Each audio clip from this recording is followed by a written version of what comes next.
삼성전자 어제 110조 국내 기업 역대 최대 주주환원이 나왔죠. 자, 근데 이게 오전에 발표가 날 거다는 얘기가 돌면서 주가가 먼저 반응해서 약 4% 정도 올랐습니다. 근데 실제로 발표가 나니까 넥스트장에서 오히려 다 반납을 해버린 상황이 나와버렸습니다. 자, 이거 보고 계신 분들은 좀 허탈하셨을 겁니다. 110조의 역대 최대 주주환원이라면서 왜 빠지지 싶으실 거고, 110조가 절대 적은 금액이 아니죠. 그러면 시장은 이걸 실망으로 받아들였고, 왜 이런 주가 흐름이 나왔을까 잘못 알고 계신 것들이 있어서 중요하거든요. 이거 정리해드리고요. 자, 이걸 통해서 우리가 월요일장을 어떻게 대응하면 되는지도 자연스럽게 방향이 나옵니다. 자, 주말 동안 주주님들 다음 주 준비하실 수 있게 제가 내용 꽉꽉 담아왔으니까 이 구독은 한 번씩만 좀 부탁드리겠습니다.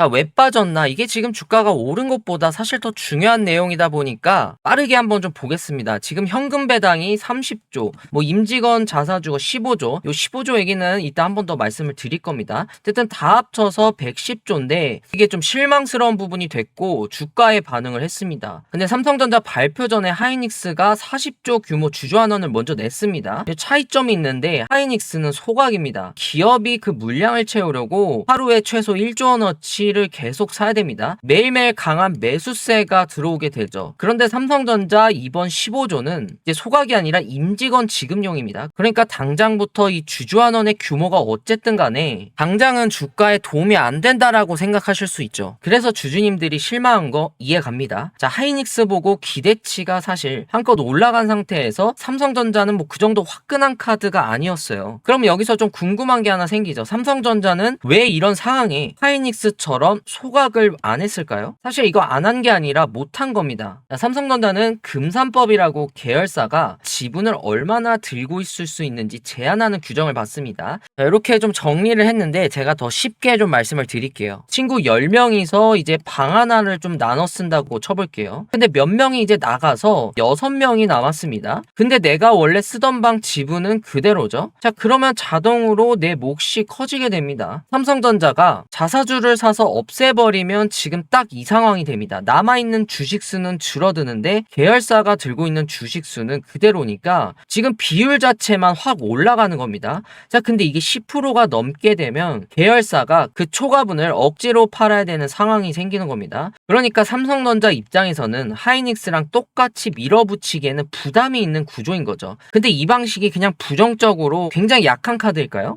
이야기 나름이고 꼭 그렇게 볼 게 아닙니다. 제가 한국거래소 공식 사이트 들어가서 좀 확인을 했습니다. 지금 8월 24일에 삼성전자가 180만 주를 지금 매수 신청을 넣어놨더라고요. 월요일부터 일단 이 물량으로 지금 시작을 하는 겁니다. 이게 15조 매입 계획의 첫 실행분입니다. 근데 소각이 아니라고 해서 의미가 없는 건 아니에요. 이 15조가 지금 하이닉스처럼 단기간에 확 반영되는 카드는 아니에요. 근데 기업이 매일 시장에서 사들이는 물량이 있으니까 하방 자체는 확실히 지지가 됩니다. 지금 아무리 주주환원이 어떻고 해도 V자 반등하는 그림은 저는 좀 기대하기 어렵다고 봅니다. 대신 변동성을 줄이면서 다지고 올라가는 흐름이 지금 상황에서는 오히려 더 이상적인 방향이라고 봐요. 이게 왜 그러냐면 임직원한테 지급된 이 주식 락업 기간 동안은 매도 자체가 금지됩니다. 자, 팔고 싶어도 못 파는 거예요. 최소 1년, 길게 보면 2년이고요. 당투로 가져가시는 분들은 이 락업 풀린 시점 꼭 체크하고는 계셔야 됩니다. 근데 이거 삼성전자 하나만의 얘기는 아니에요. 올해가 사실 우리나라 주주환원의 원년해거든요. 하이닉스도 그렇고 이제 삼성전자도 그렇고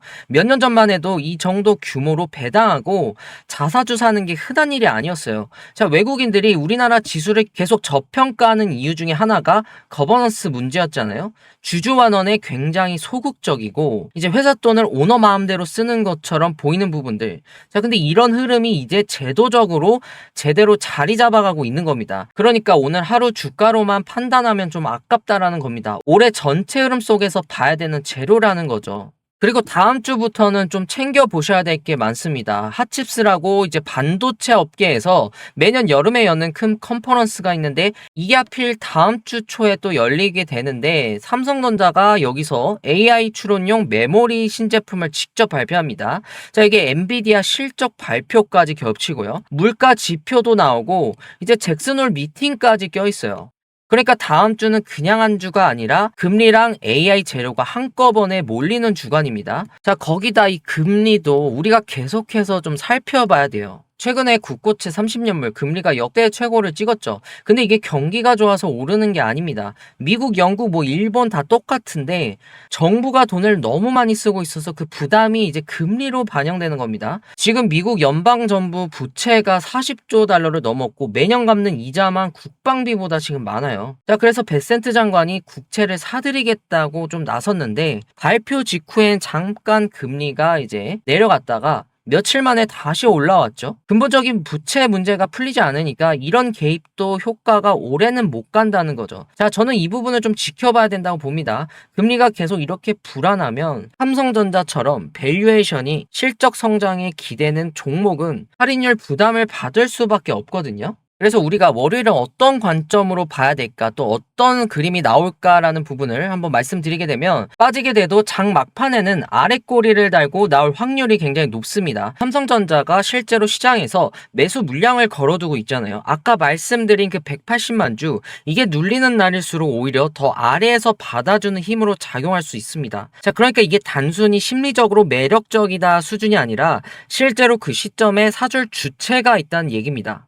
차트로 보시게 되면 지금 삼성전자가 이번 상승으로 하락폭의 50%를 이미 되돌렸습니다. 근데 보이시는 이 저항선이 지금 삼성전자 차트에서만 보이는 게 아니에요. 코스피 지수로만 봐도 지금 7000선이랑 7200 부근이 딱 되돌림 구간이랑 겹치게 됩니다. 보시면 삼성전자 비중이 워낙 크다 보니까 결국에 코스피랑 같은 움직임을 보일 수밖에 없어요, 지금. 그래서 이 구간을 지금 세게 뚫기보다는 코스피도 한동안 이 근처에서 횡보하다가 삼성전자도 마찬가지죠. 어느 정도 횡보가 좀 나와주면서 다시 상승 추세를 잡을 수 있는 그림이 사실 더 건강한 그림이라고 봅니다.